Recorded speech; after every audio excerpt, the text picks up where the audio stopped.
Need a TV that can melt away glare in the middle of the day, keep up with your high frame rate PC, and leave some cash on the table for popcorn? Let's talk about Hisense's brand new U8QG. It's the successor to last year's U8N, but with a faster panel, an even brighter mini LED backlight, and a few surprises. Some good, and some not so good. Hi, I'm Alex from Ratings.com. I'll tell you whether this new Hisense is a good follow-up to last year's highly recommended model, or if you should instead shop for some of Hisense's competitors.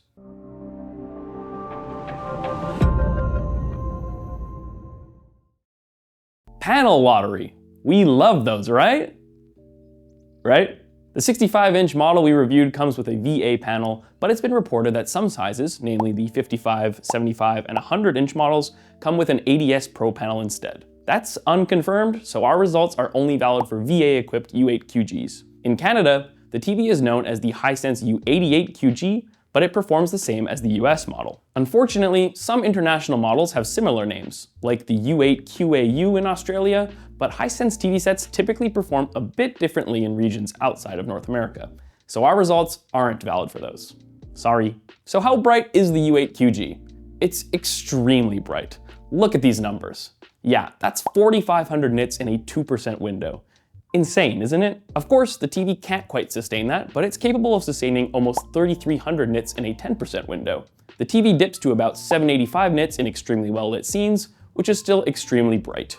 The set also excels in real content, although it did struggle a little with our hallway light scene. Still, there's no doubt about it, this TV is just blazing bright. As for gamers, this TV doesn't lose any of its brightness in game mode, so game away. This TV's contrast is ridiculously good for an LED TV. Almost OLED-like, at least when local dimming is set to high. And it does all that without sacrificing any of its lighting zone precision, even though there's some blooming around bright objects and subtitles when set against an entirely black background. Still, for an LED TV, it's very impressive. It also has very good lighting zone transitions, even if the leading edge of quick-moving objects is visibly dimmer than the rest of it. The TV's black levels don't suffer at all when switched to game mode, so image quality isn't compromised while gaming either. On another note, this TV can also dish out some vibrant colors. I suppose we shouldn't be that surprised considering how bright it is, but upwards of 2,000 nits on some colors? It's pretty good. And it also excels at displaying dark saturated colors thanks to its superb contrast. Its HDR image is also pretty accurate, although far from perfect. The TV's color temperature is very close to the 6500K target, but there are notable inaccuracies in most shades of gray. As for color accuracy, most colors are off the mark, so shades aren't accurate. That said, they're still close enough to what they should be to please most people outside of color purists. Sadly, the positives end here when it comes to accuracy. This TV's HDR brightness accuracy is wildly off. This is actually one of the least accurate TVs we've ever tested for PQ EOTF tracking. Everything is drastically brighter than intended, so it really doesn't stay true to the content creator's intent at all. Yes, the TV tracks the PQ curve much more closely with a standardized 10% window, but that isn't indicative of real-world usage, since highlights in HDR content don't take up exactly 10% of the screen. There's a gradual roll-off near the TV's peak brightness, but it doesn't do much for this set since it already overbrightens everything.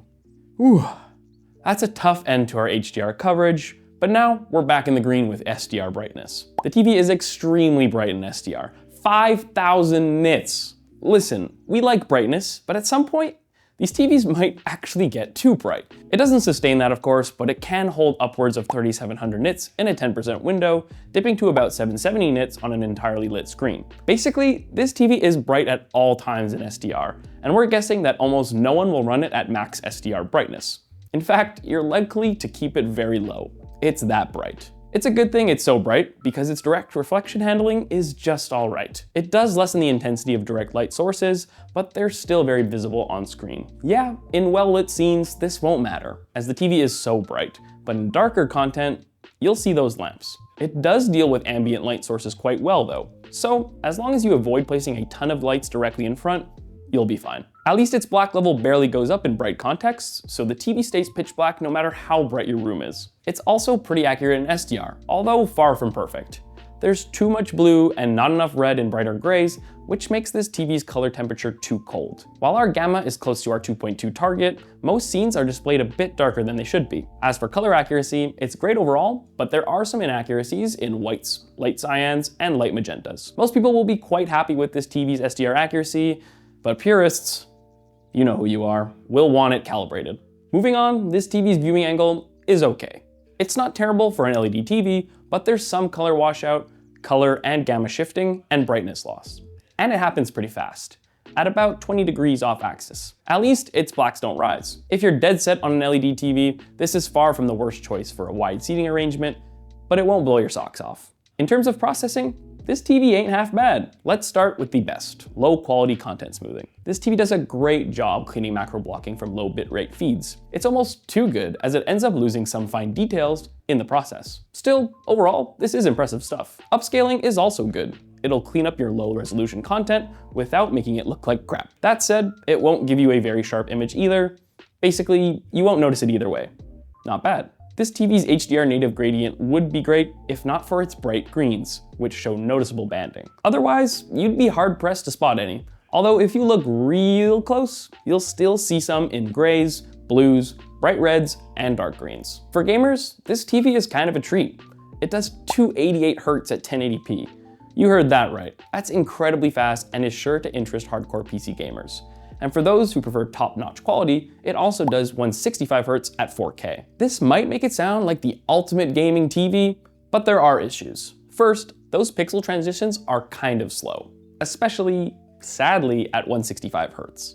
Fast motion looks blurry, and you'll see some black smearing when transitioning from black states. It's better at 120 Hz, with motion being decidedly less blurry. That means this isn't an all-bad choice for console gamers playing at 120 Hz, but high-end PC gamers might want to look elsewhere. Oh, and if you game at 60 Hz, pixel transitions are slow here too, with blurry motion and noticeable persistence blur. The TV's input lag is extremely fast though, especially at 120 Hz, 165 Hz, and 288 Hz. But at that 60 Hz, pretty high. After we posted our initial results, Hisense actually asked us to recheck because they expected lower numbers. We retested and got results more in line with their targets, but only once. We power cycled, did a factory reset, and changed HDMI inputs, yet consistently got the numbers in our review. So your mileage may vary, but chances are you'll see something similar to what we saw. The TV also has a new USB-C input you can use as an alternate display port for PC gaming. Unlike devices connected through HDMI, you can use motion interpolation in PC/game mode when using it. Devices connected to USB-C also have lower input lag at 60 Hz and 120 Hz than over HDMI, so PC gamers, take note.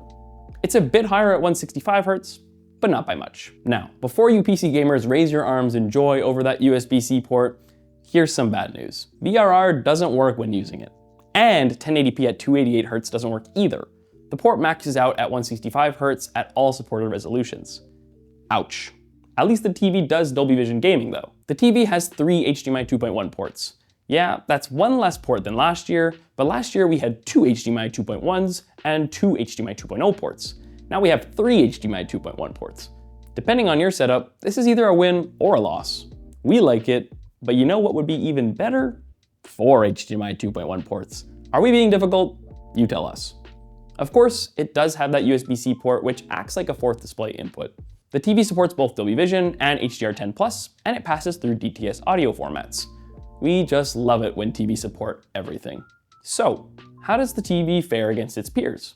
The most obvious comparison would be against the TCL QM8K, but we haven't reviewed that one quite yet. So for now, we'll stick to the 2024 TCL QM851G and Hisense U8N, and we'll look at how it compares with this year's TCL QM7K. We hate to say it, but last year's U8N was a bit better. Barely better, yes, but still better. Last year's model can't get quite as bright, but it sustains brightness better. So in the end, they look pretty similar. The new model has a clear edge in contrast, but the U8N had better black uniformity. Frankly, in terms of image quality, it's hard to tell them apart. Still, the U8N has a few big advantages. First, while its HDR brightness accuracy is far from perfect, it's vastly more accurate than the abysmal U8QG. This TV has some of the worst PQ EOTF tracking we've ever measured. Yeah, the U8QG's HDR color accuracy is superior, but does it really matter when its PQ tracking is that bad? For gamers, while the new model can hit higher refresh rates, the U8N has slightly lower input lag and, more importantly, far faster pixel transitions, especially at 144Hz versus 165Hz on the U8QG. That makes it the better gaming TV overall. To be fair, both TVs are closely matched, but considering that the U8QG is a bit more expensive, most people should probably stick with the U8N. Against the TCL QM851G, the two TVs trade blows. These are two extremely bright but pretty inaccurate models. The TCL is a bit brighter in HDR and SDR, but the U8QG has better contrast. Still, the TCL's local dimming solution is faster and more precise, and it has better black uniformity. The Hisense does have better reflection handling, although the TCL is far from bad. Still, it's enough of a difference to offset the TCL's brightness advantage. The U8QG's color accuracy is superior in HDR, but the QM8's HDR brightness accuracy is marginally better. They're both pretty bad, really, but technically the TCL is superior. If you like to host large watch parties, the Hisense does have a wider viewing angle than the TCL, but not by a ton, and neither TV really excels here. For gamers, there's no doubt. Pick the TCL. Its pixel transitions are extremely fast for an LED TV, actually good at 144Hz, and it's faster at 120Hz and way faster at 60Hz. Furthermore, the TCL has lower input lag and can do 240Hz at 1080p. Not quite the 288Hz of the Hisense, but considering how much faster its pixel transitions are, it's the gamer's choice. Want to stick with a 2025 model or save money with the cheaper TCL QM7K? Maybe, depending on your priorities. Let's not beat around the bush. The Hisense is way brighter. They're really not in the same league for HDR brightness. For SDR brightness, the Hisense is still brighter, but we dare say the TCL will be bright enough for almost anyone. It also sustains brightness better than the Hisense, so you'll notice fewer deviations. The TCL's reflection handling is almost as good as the Hisense's, but isn't quite there. The biggest difference is in ambient color saturation. The TV's high luminance colors lose a bit of vibrancy in bright contexts, while that's far less of an issue on the Hisense. As for black levels, my god, the TCL QM7K's blacks are incredible for a mid-range model. It can't match the Hisense's, but it's closer than you'd expect.